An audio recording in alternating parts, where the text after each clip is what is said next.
Hello fellow Guardians, thank you so much for tuning in to this YouTube channel once again. Let me preface this video by saying that this method of scaling one's character is great for year 2 and long-time players of Destiny. It mainly applies to Guardians that have a good amount of resources available to them, especially motes of light. Second, yes, one can make the argument that just consuming all of your motes of light with your favorite faction or purchasing a ton of heavy ammo synthesis from Xur with strange coins and spamming your faction Vanguard and Quartermasters can get you to the necessary light level needed to enter the raid, ready to take on any Siva infestation that comes your way. But honestly, where is the fun in that? The method of scaling I propose will let you enjoy everything the game has to offer, while at the same time help you level up at a moderate fast pace in preparation for Destiny's newest raid, Wrath of the Machine. Now that Bungie has released a lot of information on Rise of Iron, specifically the max light level achievable from playing the normal raid, we can expect to be close to 385 by the time hard mode rolls around in about a month's time from the release of the normal raid on Friday, September 23rd, 2016. With my luck, I'll probably be at about 385 for the longest time because of a 385 ghost shell or helmet that just does not want to drop for me. I'm pretty sure you guys have run into that same problem yourselves while playing Destiny. So as we know, Mashable's latest article on the new expansion stated that the necessary light level needed to enter the raid will be 360. From past experience, King's Fall normal mode recommended players be at 290 to start the encounter, with each boss requiring a little bit of a higher light level, culminating with Oryx's fight at 310. Hard mode moved that up to 320. This raid changes everything. Going into a raid 25 points below the max light level means there will be a lot of grinding and more opportunities to max out your light level. The piece also mentioned Prison of Elders is being revamped for the new DLC, so expect to see higher drops from House of Judgment and the Queen's Ransom. The light level to enter it will still be the same, but the packages and rewards that you get will be at the higher light level, so be aware of that. So, using this knowledge and given what we already know about opening packages with faction vendors and quartermasters in the Taken King, we can safely assume that the max light one can get from these NPC packages will be 10 to 15 points less than the current max light available in Rise of Iron. As it stands, the max light level in the Taken King is 335. Faction and Vanguard packages drop at 330, so assuming this carries over to Rise of Iron, expect to receive the same result from the new expansion. So one must be aware of this and not spam the faction vendors past a certain light level. Again, I'm going to go out on a limb and say 370 is the highest light one can achieve by simply purchasing packages in the tower, leaving those last 15 light points being gained by actually grinding the game's endgame activities like the new raid Wrath of the Machine and Archon's Forge. Given that Rise of Iron is going to introduce new armor, new weapons, new missions to help you along the process, just doing old game content is not going to cut it anymore. It is important to have lots of planetary materials and consumables at hand like Motes of Light, 3 of Coins, and Strange Coins to maximize your scaling potential. Start off, the more Motes of Light you have, the better. I would say having between 1200 to 1500 motes of light in your inventory is a great start, but that doesn't necessarily mean that you have to be at that. This method of scaling will still work. If you've been playing Destiny on and off for the past couple of months, you should be around this quantity easily. So now the part about actually progressing your character's light level. To level up a faction, it takes 2500 rep per rank, which is exactly 25 motes of light. Now, like I stated earlier, you do not want to blow through all of your motes of light and just let RNGesus take the wheel. You want to have fun with the new expansion, so my suggestion is to first use your saved legendary marks to purchase a weapon or armor from your preferred faction vendors, and just use 1 or 2 of them. Don't open up all of them at the same time. Do this once or twice in the hopes of getting a weapon and armor piece at a higher light level than your current one to start you off. Then go off and do some of the story missions. Spend about an hour or 2 doing new game activities like story missions, strikes, and if you have patience, try to do the Nightfall, which I presume will be undoable due to light level requirements until maybe the start of the weekend. That Mashable article did state that the Nightfall was also going to be 360, so if you can go into the raid, you'll be able to do the Nightfall as well.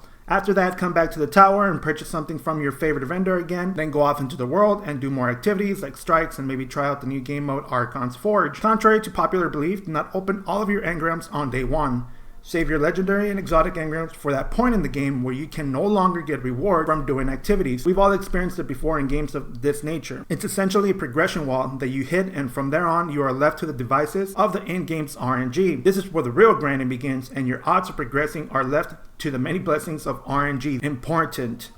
This is the point in the game where you want to start decrypting your saved legendary and exotic engrams with a cryptart. Now that Bungie has fine-tuned the infusion system, the new 1-to-1 infusion will help you tremendously in preparing your guardian for the raid, as the reward system from opening legendary and exotic engrams is also progressive. So after you run out of activities to do and you feel you've reached a plateau, this is where you start decrypting your saved up engrams. Now the question everyone has at this point is, what if I don't have many legendary / exotic engrams or exotic? This is where you have to step back and analyze your character's potential for progress. If you know that the next light level is going to be too much of a grind, then switch to your second character and repeat the steps outlined above. Remember to always transfer your highest light level ghosts, weapons, and artifacts to your second character before you begin doing anything with it. Remember, Destiny has a progressive system in place since year 2 started, so begin your adventures with a second character a tad bit higher light level than what you originally started on your first is always a good thing. This will ensure you get higher drops on your second character and hopefully get some items you can either use for your first character or save for the third character. Hopefully, in your progression of your second character, you pick up a couple of items that you know will benefit your first character in preparation for the raid.